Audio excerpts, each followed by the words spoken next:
145 sur YouTube. N'oubliez pas de vous abonner à la chaîne.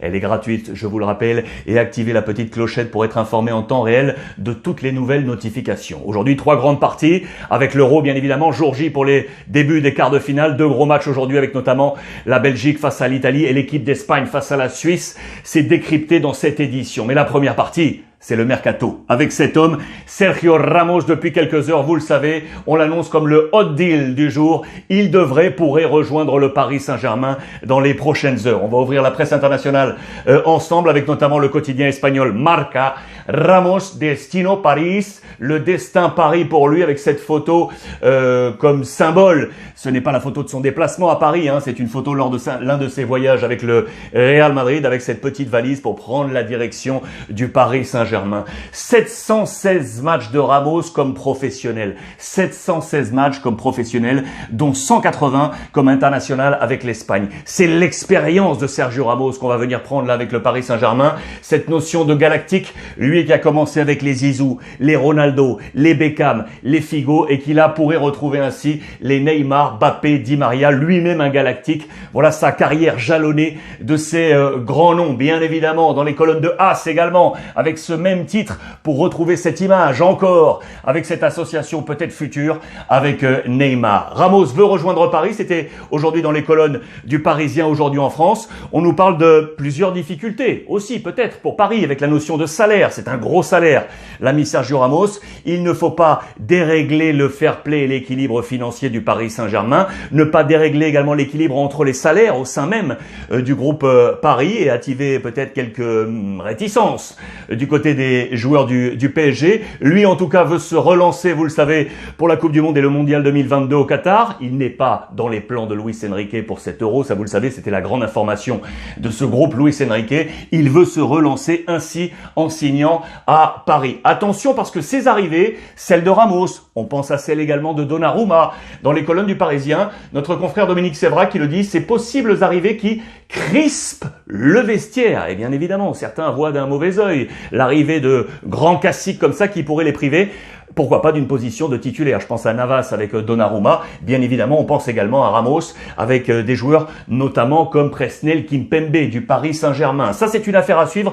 Côté PSG, voici quel serait le 11 probable offert par nos confrères du Parisien aujourd'hui en France. Sergio Ramos est ici. Vous le voyez en vert clair, les arrivées plus que probables. Côté PSG, Donnarumma donc aux côtés de Navas. Achraf Hakimi ici sur le flanc droit. Wijnaldum, c'est déjà fait, vous le voyez. Voici quel serait le visage donc du PSG version 2021-2022. Petite coquille ici, c'est 2021-2022 pour nos confrères du Parisien aujourd'hui en France. Dans ce 11 type, bien évidemment, quid du coup de Kylian Mbappé? Ça, c'est le deuxième grand feuilleton côté Paris Saint-Germain. Que va-t-il faire? On a parlé ensemble hier du bras de fer lancé car oui, il est OK pour rester pour sa dernière saison de contrat, mais ensuite partir libre. Il ne voudrait pas, pour le moment, prolonger en faveur du Paris Saint-Germain. Que va-t-il faire? Et on se demande pourquoi KMB ne prolonge pas cette relation également avec Leonardo, la pression sur le directeur sportif du Paris Saint-Germain. On nous parle de lutte d'influence. Il s'est fendu d'une mise au point. Voilà le dialogue entre ces différents hommes et on s'interroge sur sa destinée du coup. Va-t-il rester à Paris? Oui, vraisemblablement à date. Et on nous parle des dessous de sa décision. C'est dans les colonnes de l'équipe et du Parisien aujourd'hui en France. Aujourd'hui, c'est très intéressant à lire pour voir que vraisemblablement, il se pourrait donc qu'on en reste là. Attention à voir, hein. Pensez aux propos de Nasser Al-Khelaifi, le président, qui ne voulait absolument pas le laisser partir et surtout libre au terme de ce contrat. Que va-t-il se passer, sachant que le Real Madrid compte encore le faire venir? Regardez, Mbappé, hasta le final. Jusqu'au bout, le Real va espérer arracher, avant le terme de ce mercato, Kylian Mbappé pour le voir rejoindre le Real Madrid. Ça, c'est une grosse affaire. Real toujours, à vous montrer. Sachez que le Real s'était informé sur l'attaquant suédois de la Real Sociedad, Isaac, il va rester, il a prolongé, amélioration de ses conditions salariales, plus contrat augmenté jusqu'en 2026 en faveur de la Real Sociedad. Au Real toujours, quid de Raphaël Varane? Ça aussi on en avait parlé du côté du Paris Saint-Germain, mais c'est vraisemblablement Manchester United qui tiendrait la corde. Je vous en ai parlé hier dans le mag en direct sur YouTube. Vous le voyez dans les colonnes de l'équipe et dans les colonnes du quotidien espagnol AS. offensive finale de United. Il faut savoir, on a su en interne avec 2-3 coups de fil que le Real voudrait 60 millions d'euros. On sait également que Manchester United est en train d'étudier une offre autour de 45, 50, 55. On se rapproche de ces 60 millions d'euros. Il se pourrait donc que dans les prochaines heures, l'international français quitte le Real Madrid pour rejoindre ainsi la Première Ligue et Manchester United. En parlant de United, intéressant parce que regardez, nos confrères de l'équipe ont dressé un très bon papier là sur les stats de Pogba, à la fois sur le terrain mais également son attitude en tant que boss au sein de l'équipe de France. On a vu ce qui s'était passé malheureusement lors de l'élimination face à la Suisse avec cet échange avec Didier Deschamps. L'art et la matière, on parle de Paul Pogba et notamment avec une possibilité de le voir, attention, quitter Manchester United. United préparerait déjà la suite avec pourquoi pas Goretzka du Bayern Munich. Notez bien ça, Goretzka du Bayern Munich, peut-être du côté de Manchester si Paul Pogba venait à sortir. Les chiffres sont là de Paul Pogba avec, regardez, en zoom, data signée de nos confrères de Opta, rapportée dans l'équipe avec plusieurs secteurs dans lesquels figure Paul Pogba et notamment, regardez, le nombre de ballons touchés par 90 minutes jouées. Il est le plus gros chiffre de cette équipe de France. Tout passe par lui, plaque tournante de cette équipe de France, logiquement par rapport à sa position géographique, stratégique, mais dans le plan de jeu Didier Deschamps, Paul Pogba était l'un des métronomes de cette équipe. Affaire à suivre sur son départ potentiel de Manchester United, remplacé peut-être par Goretzka. Quid de Messi? Voilà un autre dossier. Quid de Messi qui est libre lui aussi de tout contrat, vous le savez, depuis maintenant quelques heures. Le président Laporta avait parlé d'optimisme et de tranquillité hier dans la revue de presse. Il y a eu un rendez-vous hier notamment avec Javier Tebas, le président de la Ligue espagnole. Pourquoi il ne veut pas lui voir partir Messi? Parce que le scintillant de la Liga est en train de baisser peu à peu. Les départs de Neymar, de Cristiano, de Ramos et peut-être maintenant de Léo Messi font que le pédigré de la Liga est en train de baisser. Pensez aux droits télé, de la revente également à l'étranger. Voilà qui fait que Tebas, le patron de la Ligue, s'est entretenu avec Laporta pour essayer de tout mettre en place pour voir rester Messi en Liga et ainsi voir rester Messi du côté du FC Barcelone. Le Barça qui est en train de travailler et d'accélérer, vous le voyez pour les sorties de Pjanic et Junior Firpo, notamment Pjanic peut-être de retour du côté de la Juventus Turin. Je vous en ai parlé. Le Barça qui s'inquiète au sortir de cet Euro et de cette saison folle de l'état de santé physique de ces hommes. Deux hommes incarnent ça, avec notamment le petit Espagnol Pedri, qui est toujours engagé dans cet Euro, qui va jouer aujourd'hui face à la Suisse dans les plans de Luis Enrique. Énormément de débauche d'énergie pour lui. Et l'autre, c'est De Jong, l'un des joueurs de la scène européenne à avoir le plus joué de matchs et au plus fort temps de jeu dans cet exercice passé. C'est assez intéressant. Et il y a également Ruben Dias, le défenseur central de Manchester City. Attention à la fatigue pour De Jong pour lancer donc la prochaine saison du côté du Barça. Avec un homme également, va-t-il sortir lui ou pas? Martin Braithwaite, l'ancien des Girondins de Bordeaux. Martin Braithwaite qui, on s'interroge sur lui, l'international danois du côté du Barça. Il était sur la porte de sortie, vous le savez, mais il est en train de réussir un énorme Euro avec le Danemark. Il est en train de dribbler les critiques. Voilà qui est intéressant. Va-t-il rester ainsi dans les plans de Koeman? Normalement, non. Il devrait sortir. On a besoin de cash du côté du FC Barcelone, mais ça pourrait lui servir de vitrine pour attirer les sirènes de clubs européens. Ce qui est sûr, c'est que ça va être un été très difficile, duro verano pour Laporta, parce qu'on doit impérativement baisser la masse salariale, sans quoi, écoutez bien, sans quoi peut-être que certains des joueurs du Barça ne pourraient pas être inscrits sur la liste de la Liga pour jouer le championnat. Ça peut être très difficile si l'équilibre financier n'est pas respecté. Attention, les règles sont très très strictes du côté de la Liga espagnole. Du côté de l'Atlético Madrid, vous le savez, il y a eu une augmentation de capital, voilà qui a fait du bien à la formation du président Cerezo et du coach El Cholo Simeone pour aller chercher notamment lui De Paul. On nous dresse encore le portrait de l'international argentin qui va arriver de Serie A, vous le savez, dans les plans d'El Cholo Simeone. Je vous avais dit qu'on était allé chercher un Brésilien, le petit Paolo en provenance du championnat brésilien. Eh bien, l'Atlético Madrid va chercher un autre joueur sur place. Ici, c'est lui, Rodrigo Muniz. Il est surveillé de très très près, l'ami, le marché sud-américain de l'Atlético Madrid. En attendant, il faut également banquer de l'argent, au-delà de l'augmentation de capital. Il y avait notamment lui, Saúl. On avait parlé d'une sortie possible autour de 45-50 millions d'euros avec notamment la Première Ligue. Mais à date, à date, les amis, vraisemblablement, pas d'offre officielle sur la table. Voilà qui vient inquiéter notamment l'entourage de Saúl qui voudrait vraiment sortir de l'Atlético Madrid pour la saison prochaine. On va filer en Italie maintenant. En Italie avec pas mal d'informations également, avec la Juventus de Turin, je vous en ai parlé hier. Regardez cette conférence de presse, c'est la présentation de la nouvelle Juve. Le patron Agnelli est ici, Nedved est resté à ses côtés, mais les deux nouveaux sont là. D'abord ici, là, et ici également. À droite de l'ami Nedved, à gauche sur votre image, c'est l'ami Cherubini.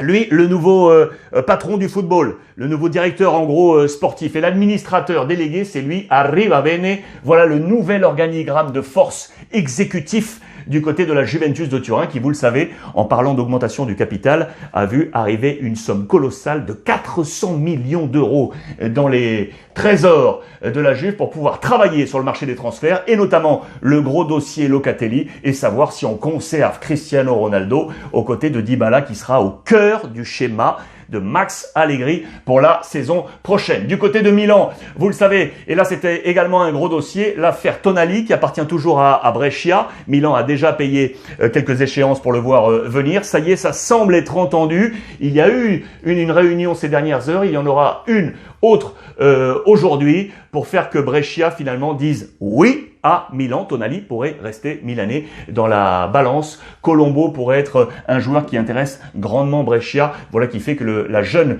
pépite italienne reste du côté de l'AC Milan. Est-ce que Insigne va rester à Naples? Ça, c'est une interrogation également. Lui qui va jouer face à la Belgique aujourd'hui à 21h. On va en parler tout à l'heure dans les autres parties de cette revue de presse. Eh bien, Insigne, on s'interroge du côté du Napoli avec le nouveau coach Luciano Spalletti, 62 ans. Est-ce qu'on est en pleine discussion, vous le savez, notamment avec le patron De Laurentiis, savoir si, oui ou non, on garde Insigne? Pour l'instant, on nous parle de nodo. Pour l'instant, on n'a pas encore trouvé de solution. Affaire à suivre. Alors que dans le même temps, du côté de l'Inter, on pourrait être en mode espagnol. Regardez, vous le savez, Achraf Hakimi, direction le Paris Saint-Germain. Et donc, c'est le latéral Bellerin d'Arsenal, l'espagnol, qui devrait rejoindre la formation de l'Inter. Intérêt également pour Marcos Alonso de Chelsea, la mode espagnole du côté de l'Inter Milan. En parlant de l'Inter, là aussi, il faut du cash. Vous le savez, c'est le principe des entrées et des sorties. João Mario, qui était du côté du Portugal avec le champion, le Sporting Portugal, il devait rentrer du côté de l'Inter. Eh bien, il pourrait rester, attention, au Portugal. Vous savez où? Regardez ça. À Benfica. Benfica étudierait l'option João Mario. Il faut savoir qu'il pourrait y avoir une clause du côté de ses contrats et de son prêt pour qu'il n'aille pas et qu'il ne reste pas au Portugal chez un rival du Sporting Portugal. Affaire à suivre. Va-t-il rester du côté du championnat portugais? Notez que Porto a enregistré l'arrivée de cet homme qui a été formé d'ailleurs à Benfica, Fabio Cardoso, qui nous arrive de Santa Clara. Lui qui avait fait une petite pige notamment du côté des Glasgow Rangers. Fabio Cardoso qui est fier de porter le numéro 2. Il va porter les couleurs de Porto pour cette saison. En Ligue 1, les amis, pas mal de choses également. Pour vous dire quoi? Que Lille a repris, mais sans coach, vous le savez, puisque ça y est, l'ami Galtier a été présenté du côté de l'OGC Nice. On nous dit que c'est Ranieri, l'ancien coach notamment de l'AS Monaco, l'expérience de l'Italien, qui pourrait arriver du côté de Lille. Affaire à suivre. Lui a repris, c'est Peter Bosz, le nouvel entraîneur de l'Olympique lyonnais, les premières séances de travail. On nous dit que Nantes n'est pas à vendre. Franck Kita, le directeur général délégué du club, nous l'annonce. Le club ne changerait pas de propriétaire. Attention, affaire à suivre du côté du Football Club de Nantes. Le changement de propriétaire du côté de Bordeaux. Vous le savez, là on est dans une situation ultra délicate. À droite, ici, c'est Frédéric Longuepé, l'actuel PDG du club, qui va être auditionné par la DNCG. Lui également va être auditionné, l'un des principaux candidats à la reprise, lui qui est dans la dernière ligne droite, et c'est l'ami Gérard Lopez, futur repreneur des Girondins de Bordeaux. Aujourd'hui, la rétrogradation à titre conservatoire est risquée, vous le savez, du côté des Girondins de Bordeaux. Information enfin du côté de l'Olympique de Marseille, ça c'est intéressant. Regardez, l'OM vise cet homme là de l'AS Roma. Vous le connaissez, c'est Under, l'international turc. Vraisemblablement, ça devrait être bouclé dans les prochaines heures. On nous parle d'un prêt avec une option d'achat autour de 9 millions d'euros du côté de l'Olympique de Marseille, avec également également des informations nouvelles du côté du staff de Jorge Sampaoli, puisque Felipe Saad, l'ancien joueur, va remplacer Patricio D'Amico, qui était le relais, vous le savez, entre le centre de formation et les pros du côté de l'Olympique de Marseille. C'est terminé pour lui. Il ne sera plus aux côtés de Jorge Sampaoli. Felipe Saad va arriver, l'ex-défenseur, vous le savez, de Guingamp, d'Ajaccio, de Lorient, qui a été reconverti également en consultant, notamment sur les antennes télévision.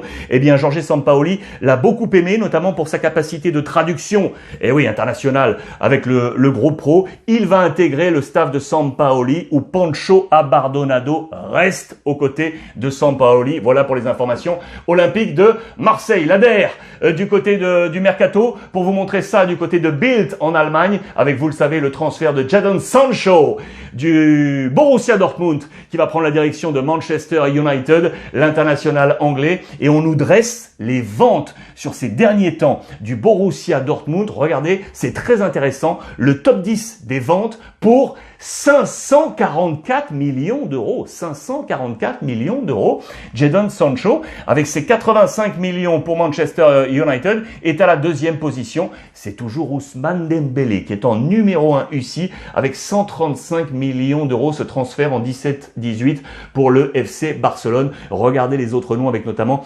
Pierre-Emerick Aubameyang, aujourd'hui du coup rétrogradé à la 4e avec ce transfert de Jadon Sancho. Voilà pour le point complet sur le mercato aujourd'hui. J'espère que cela vous aura tenu informé. On va tourner la page et on va passer à l'Euro, parce qu'aujourd'hui, c'est le démarrage des quarts de finale, les amis. Le tableau de cet Euro avec les deux premiers quarts de finale aujourd'hui. Aujourd'hui, deux premiers quarts de finale, c'est ici et ici. Présentation dans cette revue de presse de l'Espagne-Suisse et de l'Italie-Belgique. On va commencer avec l'Espagne-Suisse. Regardez la une avec cette notion de rêve, bien évidemment en marge. Là, ce photomontage avec Ramos au Paris Saint-Germain, c'était dans la première partie de cette revue de presse pour le Mercato. Le rêve, soñamos, nous rêvons côté espagnol, avec l'envie, la fin de gloire pour Alvaro Morata. C'est à la une de toute la presse. Même côté catalan, vous le voyez, avec logiquement Luis Enrique, l'ancien du Barça, le sélectionneur sur sa petite trottinette, direction les demi-finales. C'est ce qu'on espère pour Luis Enrique, avec toujours ce thème de soñar, rêver. Voilà qui est dit. C'est vraiment à la une de toute la presse, dans les pages intérieures de Marca, vous le voyez ici. Et on dresse déjà les premières pistes sur le plan de bataille de Luis Enrique, qui est encore incertain pour aujourd'hui. On nous dit que Alba pourrait prendre le poste de latéral gauche à la place de l'ami Gaïa. Attention, parce que Alba est sous le coup d'une éventuelle suspension. On va y revenir dans quelques petits instants si l'Espagne passe pour les demi-finales. Lui, on va compter sur lui là, c'est le gardien Unai Simón. Le plus grand public ne le connaît pas. Le gardien de l'Athletic Bilbao. On s'attendait tous à ce que ce soit éventuellement De Gea, le gardien de Manchester United, qui soit le titulaire. Eh bien non, c'est lui. Mais De Gea a son importance, de son expérience, de sa maîtrise. Il conseille notamment Unai Simón, et pas seulement, également l'ami Morata, qui était dans une difficulté offensive, vous le savez, avant de enfin passer le cut et enfin avoir le déclic offensif. Rôle très important de De Gea du côté du groupe de Luis Enrique. C'est à souligner pour le gardien de Manchester United. Je vous parlais d'Alvaro Morata, je vous parlais de déclic. Ça, c'est intéressant parce que de grands attaquants espagnols ont tout simplement dit que ce déclic allait faire qu'il serait la première arme de cette équipe espagnole pour ses quarts de finale. Et on pense très sincèrement que ce déclic va lui ouvrir les portes pour aller marquer d'autres buts à partir de ce match face à la Suisse. Il aura à ses côtés l'un de ses meilleurs associés, Sarabia, le joueur du Paris Saint-Germain. Regardez, c'est une longue histoire entre ces deux hommes. Ils se connaissent depuis très longtemps. Ils ont commencé à jouer ensemble depuis les moins de 17. Les moins de 17 ans. José Mourinho, avec le Real Madrid, regardez les deux ensemble, Sarabia, Morata, les avait amenés, appelés dans le groupe 1 pour leur donner de l'expérience et un souffle dans leur carrière. C'est ainsi qu'ils ont débuté ensemble sous le maillot du Real Madrid. Ils ont été notamment champions d'Europe avec les moins de 19 et les moins de 21. Attention aujourd'hui à l'association Sarabia et Morata face à la Suisse. Les Suisses, Ils ont des armes, hein, les amis. Ils ont des armes. On les a vus face aux Français et notamment avec ce trio là porté dans les colonnes de l'équipe, ce trio infernal avec Seferovic là, le buteur de Benfica, avec Embolo, l'attaquant de Mönchengladbach, ou encore lui que l'on connaît, l'ami Shaqiri de Liverpool. Ces trois hommes, ils ont été repositionnés sur la pelouse et ils font mal. Attention à l'équipe d'Espagne avec notamment Seferovic qui est vraiment un revanchard. C'est dans les colonnes belges. Ça aujourd'hui, on nous parle de sa trajectoire absolument incroyable pour aujourd'hui se dire je vais taper du poing sur la table, mon nom va résonner en Europe. Attention à ce grand match. Aujourd'hui, regardez les compositions d'équipe probables. Ils sont là, Shaqiri, Embolo, Seferovic, le trident offensif et en face cette équipe espagnole avec, vous le voyez, Jordi Alba qui devrait très certainement prendre cette place de titulaire à la place de Gaïa. Notez les petits cartons jaunes, hein. Attention, en cas de carton dans ce match, si qualif il y a, pas de demi-finale. Et c'est pas anodin ça. Busquets, Pau Torres ou encore Alba. Côté espagnol, Embolo, Akanji, Rodriguez et Elvedi. Les trois défenseurs ici sous le coup d'une éventuelle suspension. Luis Enrique est ultra confiant. Il faut le dire en conférence de presse. Regardez ce qu'il a lâché. Je ne vois personne de meilleur que nous. Je ne vois personne de meilleur que nous. C'est la méthode Coué de Luis Enrique. Je vous montre cette petite image parce que ça j'adore également. Vous rappelez peut-être de Stéphane Chapuisat pour les plus vieux, peut-être comme moi. Stéphane Chapuisat, la star du Borussia Dortmund, vainqueur de la Ligue des Champions notamment, légende du football suisse, né en 1969, plus de 100 matchs, 103 matchs avec la sélection nationale, la Nati suisse qui nous donne son avis et qui craint l'équipe espagnole qui sait parfaitement jouer au football lorsqu'elle garde le ballon. Voilà, ça c'est très intéressant dans ce match. Notez que les Suisses, ça aussi ça peut être intéressant, ont parcouru énormément de kilomètres, beaucoup plus que les Espagnols avant de jouer ce quart de finale. Regardez, 13 326 kilomètres dans cet Euro qui a été délocalisé, vous le savez, depuis le départ de Zurich. Ils sont passés par Bakou, Bucarest, Rome aller-retour, Saint-Pétersbourg, Copenhague. Voilà tout ça pour jouer ce quart de finale. En tout, 13 000 kilomètres, alors que dans le même temps, les Espagnols, entre Madrid, Séville, grosso modo, plus Copenhague, n'ont parcouru que 4830 km. Ça peut jouer, ça, le voyage dans les jambes du côté des Espagnols. Match attendu à 18h, Espagne face à la Suisse. On tourne ? Allez, page encore, avec l'autre quart de finale attendu aujourd'hui. Quart de finale magnifique attendu aujourd'hui, 21h entre l'Italie et la Belgique, les amis. Regardez la presse, avec d'un côté les Italiens, avec l'Union, avec ce drapeau vert, blanc, rouge, et de l'autre côté, regardez ça, ce photomontage en mode gladiateur. Les Belges, avec du Courtois, du De Bruyne, du Hazard, du Witsel, du Lukaku, et Thorgan Hazard, le Franchin, prêt pour le combat. Ça c'est dit. Voilà qui est dit. Côté italien également avec Tuttosport et le Corriere. Tous derrière eux. C'est vraiment l'unité nationale qui parle là à la une de la presse italienne. C'est un duel de coach, bien évidemment, entre Mancini et Roberto Martinez. Ces deux hommes se connaissent. L'ami Mancini qui est depuis peu maintenant le détenteur de ce record de matchs d'invincibilité. La série 31 matchs pour lui. Passé dans cet Euro, c'est un véritable record. Il est en train de travailler tactiquement sur son schéma et notamment défensif, à savoir avec les derniers tests si l'ami Chiellini va oui ou non pouvoir tenir sa place face à l'ogre Lukaku, alors que lui, il joue une partie de poker menteur, on l'a dit. Est-ce que De Bruyne et Hazard seront là? Oui ou non? Lui nous le dit, je ne fais pas de poker menteur, je vous assure que je ne sais pas encore ce qui va se passer. C'est sûr qu'il a déjà son plan. L'ami Roberto Martinez, lui qui a déjà rencontré notamment Mancini avec une victoire. Souvenez-vous de ce match-là. Souvenez-vous de ce petit match. C'était en 2013, la FA Cup remportée par Roberto Martinez qui avait encore des cheveux là. C'était son premier trophée à la tête de Wigan. Il avait battu Mancini dans une finale de FA Cup. Mancini qui était à ce moment-là du côté de Manchester City. Très bon papier rapporté par l'attaquant Haruna Koné qui était alors sous les ordres de Roberto Martinez qui nous le dit très clairement, lorsqu'on applique à la lettre le plan tactique de Roberto Martinez, on gagne. Que vont faire les Belges aujourd'hui? Ça, c'est intéressant du côté de Martinez, alors que Mancini pourra compter sur son staff. Je vous en ai déjà parlé, notamment cette amitié avec le grand Vialli, son ancien coéquipier du côté de la Samp, qui est dans son staff Alors Martinez, oui ou non sur les affaires de l'ami Kevin De Bruyne? Va-t-il pouvoir être là, Kevin De Bruyne? On s'interroge autour de lui et de son état physique. Ce qui est sûr, c'est qu'on a une option. On a une option avec le petit René Doku. Certains experts en Belgique nous disent que Doku pourrait également jouer titulaire par sa vitesse, venir troubler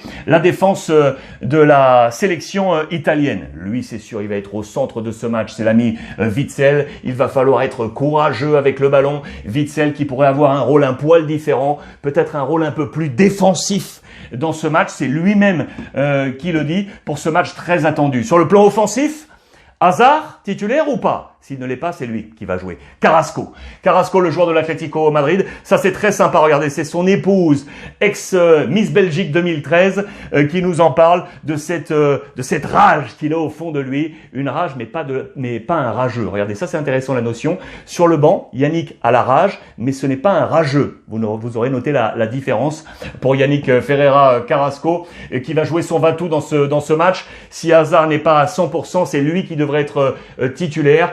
Ce statut de doublure qui lui colle à la peau pour éventuellement ce soir jouer sa 50e cape. Match très attendu alors qu'il est très très en forme. Moi, je le verrais bien titulaire dans ce match à la place de Eden Hazard. Attention parce que du côté de l'Italie, il y a également beaucoup de richesse dans les choix de Roberto Mancini, dans les colonnes de la Gazzetta dello Sport. La grande richesse avec, vous le savez, sur le poste de défenseur central pour tenir Lukaku, je vous l'ai dit, c'est soit Chiellini, soit l'ami Acerbi. On verra entre les deux, bien évidemment. Il y a des postes également entre Barella et Pessina. Quid entre Verratti et Locatelli? Vraisemblablement, c'est Verratti qui devrait avoir le poste. Et enfin, quid de Chiesa ou Berardi? La vitesse de Chiesa ou la science là de Berardi? On serait certainement parti, les amis, sur l'ami Chiesa. Regardez ce 11 annoncé là, avec le 11 belge. C'est exactement le 11 que nous vous avions annoncé hier avec Sacha Tavolieri dans le mag, 23h comme tous les soirs sur YouTube. Vertonghen, Vermaelen, Alderweireld,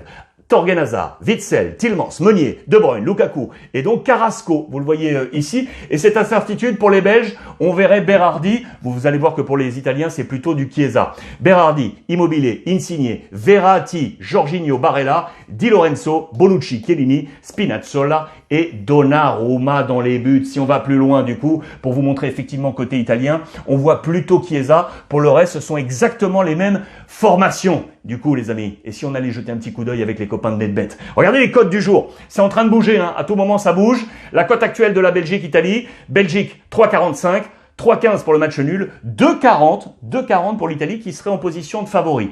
Vous savez quoi, les amis? Je veux pas recevoir la foudre des supporters italiens, surtout pas. Mais je crois que je vais aller mettre la Belgique. Et puis les cotes de Suisse-Espagne, 5,80 pour la Suisse, 4 le match nul, 1,65 pour l'Espagne. Là, vous ne m'en voudrez pas. Ma double nationalité m'amène à aller là. Le 1,65 pour les Espagnols. À vous de jouer, n'oubliez pas, il y a des jeux sur NetBet là pour ces quarts de finale. Je vous ai posté ça sur Twitter. Allez voir ça, c'est très sympa et c'est très ludique jusqu'au terme de ce championnat.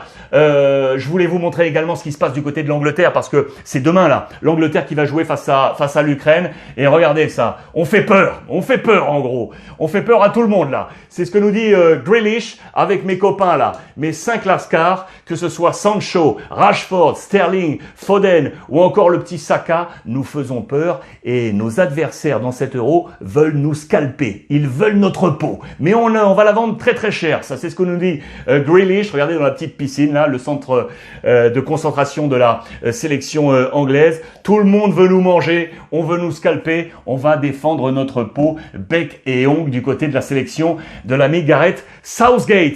Ça, c'est intéressant. Regardez en détail. Ça paraît un peu obscur. C'était juste pour vous montrer que sur les 205 joueurs qui restent encore dans la compétition, il reste 205 joueurs sur les différentes équipes, les 8 équipes qui restent pour ces quarts de finale, le championnat qui fournit le plus de joueurs à cet Euro, à l'heure actuelle, eh bien, c'est la Première Ligue, les amis. Regardez, 61 joueurs des 8 sélections, 61 joueurs issus de la Première Ligue. C'est à souligner. Ensuite, c'est la Serie A, la Bundes, la Première Ligue, la Liga espagnole et la Ligue 1 est ici ici pour la Ligue 1, avec 10 joueurs fournis par le championnat de la Ligue 1, la première ligue, véritable salle des machines de ces quarts de finale de cette Euro 2020-2021. Voilà pour ce point complet. Je voulais terminer cette revue de presse avec cette photo. Ça fait déjà 21 ans. Ça fait déjà 21 ans que David Trezeguet a fait lever le peuple français avec cette grande finale et ce but en or. Vous vous en souvenez de ce but en or? Cette règle qui n'existe plus. 1996 jusqu'à 2004,